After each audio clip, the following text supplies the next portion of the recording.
Bapak, izin Pak, izin untuk memaparkan materi statistika dari bab 7 hingga bab 10 Bapak. Izin memperkenalkan diri, Taruna tingkat 1, Politeknik Pembangunan Indonesia, nama Willy Manang Sumangkalit, STB 556, Prodi Manajemen Pemasyarakatan kelas A. Izin Pak, bisa langsung saja dimulai Bapak.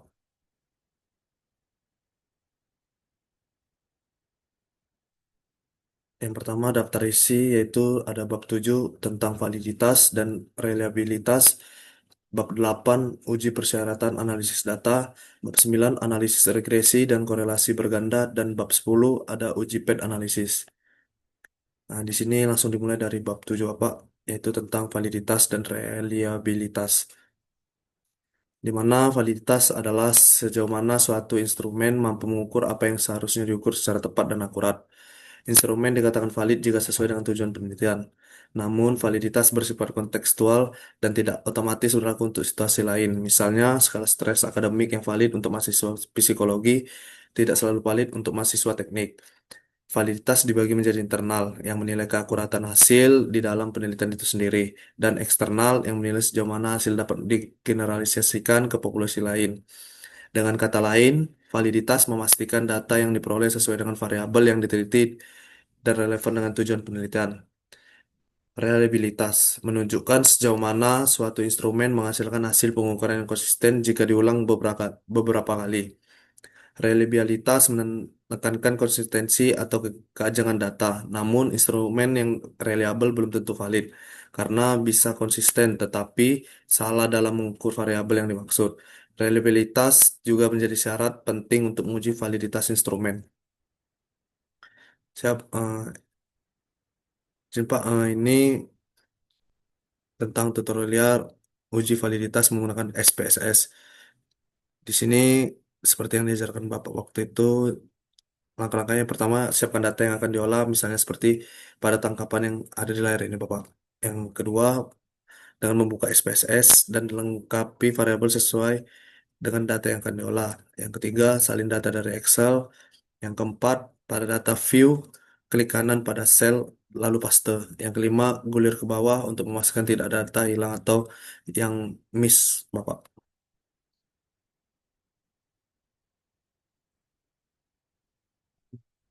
Izin masih tentang tutorialnya, Pak. Yang keenam, klik menu analis, correlate, dan beaverage. Yang ketujuh, pindahkan semua item atau indikator, misal P1 sampai total P, ke kotak variabel.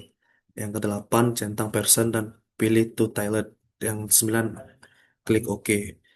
Dan yang ke-10, periksa kolom total P pada tabel output. Jika nilai SIG 2 min tiled atau di bawah 0,05, maka item atau indikator valid.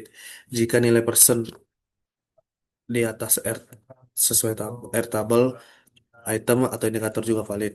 Yang ke-11, ulangi langkah 6 dan 9 untuk menguji kualitas item dan atau indikator variabel yang akan diteliti.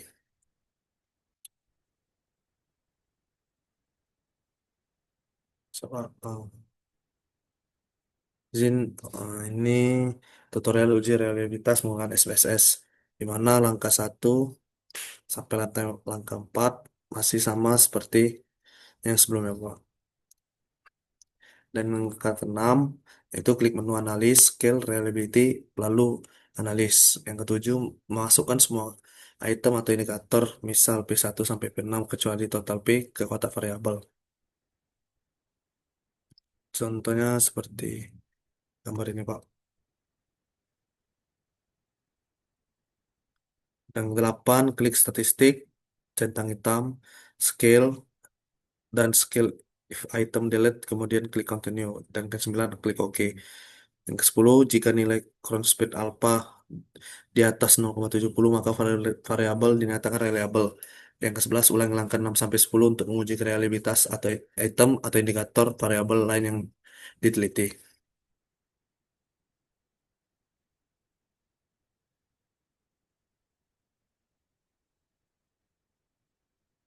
Ya, di sini langsung masuk ke bab 8 Bapak, yaitu tentang uji persyaratan analisis data. Di sini uji normalitas menggunakan Lilly Efforts, di mana uji normalitas adalah cara sederhana untuk memeriksa apakah data yang Anda kumpulkan menyebar seperti lonceng atau distribusi normal atau tidak. Ini penting karena banyak alat statistik memerlukan data yang normal untuk memberikan hasil yang akurat. Caranya bisa dengan melihat secara visual atau seperti histogram atau menggunakan tes statistik seperti Kolmogorov, Smirnov, atau Shapiro-Wilk. Berikut foto-foto yang bisa menjelaskan tentang pengertian dari uji normalitas, Bapak. Uji normalis Berikut uji normalitas menggunakan Kolmogorov-Smirnov.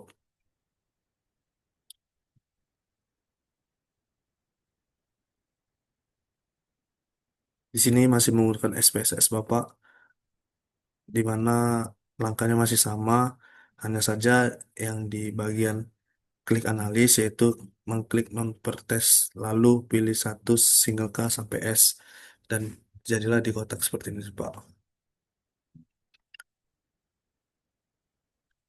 Uji linearitas adalah pengujian statistik untuk melihat apakah ada hubungan yang berbanding lurus, linear, atau dua variabel seperti hubungan antar variabel bebas atau X dan variabel terikat atau Y. Uji ini sering menjadi syarat sebelum melakukan analisis lain seperti regresi linear. Sederhananya, uji ini untuk memastikan bahwa hubungan antara dua hal tersebut dapat digambarkan sebagai garis lurus. Masuk ke bab 9, Bapak, yang tentang analisis, regresi, dan korelasi berganda. Pengertian regresi dan korelasi berganda. Regres, regres, Regresi berganda adalah metode statistik untuk menganalisis pengaruh lebih dari satu variabel bebas terhadap satu variabel terikat. Yang kedua, korelasi berganda, yaitu analisis untuk melihat kekuatan hubungan antara lebih dari dua variabel. Yang ketiga, digunakan korelasi dan regresi itu digunakan dalam penelitian kuantitatif untuk memprediksi dan mengukur hubungan antara variabel. Tujuan dan fungsi analisis yaitu mengetahui pengaruh simultan beberapa variabel bebas. Yang kedua, memprediksi nilai variabel terikat.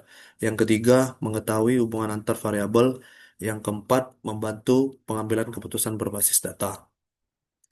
Langkah-langkah analisis. Yang pertama, menentukan variabel bebas dan terikat. Yang kedua, mengumpulkan dan mengolah data. Yang ketiga, uji asumsi klasik. Yang keempat, menghitung persamaan regresi. Dan yang kelima, menginterpretasikan hasil analisis. Interpretasi hasil. Yang pertama, koefisien regresi menunjukkan besar pengaruh. Poin kedua, nilai korelasi menunjukkan kekuatan hubungan. Poin ketiga, uji signifikansi menunjukkan pengaruh nyata atau tidak. Poin keempat digunakan untuk menarik kesimpulan penelitian. Coba izin langsung masuk ke bab 10 tentang uji PET analisis. Uji PET analisis atau analisis jalur merupakan metode statistik yang digunakan untuk mengidentifikasikan dan mengukur pengaruh langsung maupun tidak langsung antara variabel dalam suatu model penelitian kuantitatif. Dengan PET analisis, peneliti dapat memahami hubungan kompleks antar variabel, termasuk bagaimana suatu variabel mempengaruhi variabel lain secara langsung maupun melalui variabel perantara atau mediator. Metode ini memungkinkan analisis yang lebih rinci dibandingkan korelasi sederhana karena dapat memetakan jalur pengaruh dan menilai kekuatan kontribusi masing-masing variabel dalam model. Selain itu, PET analisis membantu memvisualisasikan struktur hubungan antara variabel dalam bentuk diagram jalur sehingga memudahkan interpretasi dan pengambilan keputusan berdasarkan data penelitian. Dengan demikian, metode ini menjadi alat penting untuk mengevaluasi hipotesis dan memahami mekanisme keterkaitan antara variabel secara lebih menyeluruh dalam penelitian kuantitatif. Berikut pengaruh terhadap kepuasan kerja. Di sini ada tentang kompensasi atau X1 sama dengan sigma sama dengan 0,000 atau di bawah 0,05 itu berpengaruh signifikan atau H1 dapat diterima. Yang kedua, lingkungan kerja X2 yaitu sigma sama dengan 0,00 atau di bawah 0,05 yang berpengaruh terhadap signifikan, di mana H2 juga dapat diterima. Koefisien jalur yaitu X1 ke Y sama dengan 0,735 X2 ke Y sama dengan 0,268. Di sini bisa dilihat sesuai dengan gambar Bapak. Dan E1 sama dengan 0,122, yaitu kepuasan kinerjanya. Di sini kompensasi X1 atau sama dengan 0,002 sam- di bawah 0,05 berpengaruh signifikan. Lingkungan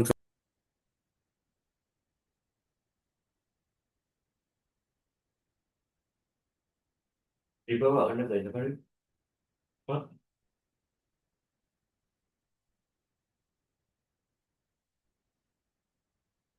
Coba di sini bisa diulangi bahwa sesuai dengan gambar yang di atas, Pak. Yang ketiga, seperti ini, Pak. Di mana sini ada gambar tentang penjelasan X1, X2 itu 0,735, 0,268 sampai ke kinerja kenarawan atau E2 sama dengan 0,063. Pengaruh pengaruh kompensasi dan lingkungan kerja terhadap kinerja melalui kepuasan kerja. Berdasarkan hasil analisis jalur kompensasi, pengaruh langsung terhadap kinerja sebesar 0,245. Sementara pengaruh tidak langsung melalui kepuasan kerja sebesar 0,493 menunjukkan bahwa pengaruh tidak langsung lebih besar dan signifikan atau K3 diterima. Demikian pula, lingkungan kerja memiliki pengaruh langsung terhadap kinerja sebesar 0,087 dan pengaruh tidak langsung melalui kepuasan kerja sebesar 0,180 yang juga lebih besar daripada pengaruh langsung dan signifikan atau 4 diterima. Kesimpulannya, kompensasi dan lingkungan kerja berpengaruh signifikan terhadap kepuasan kerja. Sedangkan kompensasi, lingkungan kerja, dan kepuasan kerja berpengaruh signifikan terhadap kinerja karyawan dengan kepuasan kerja terbukti sebagai variabel intervening yang kuat. Seluruh hipotesis H1 sampai H4 dalam penelitian ini diterima. Sekian Bapak presentasi yang saya dapat lakukan. Lebih kurangnya saya mohon maaf karena tidak ada usaha yang sia-sia untuk mendapatkan hasil yang terbaik Bapak. Terima kasih. Sekian hasil presentasi saya hari ini. Izin Pak, izin selesai Pak.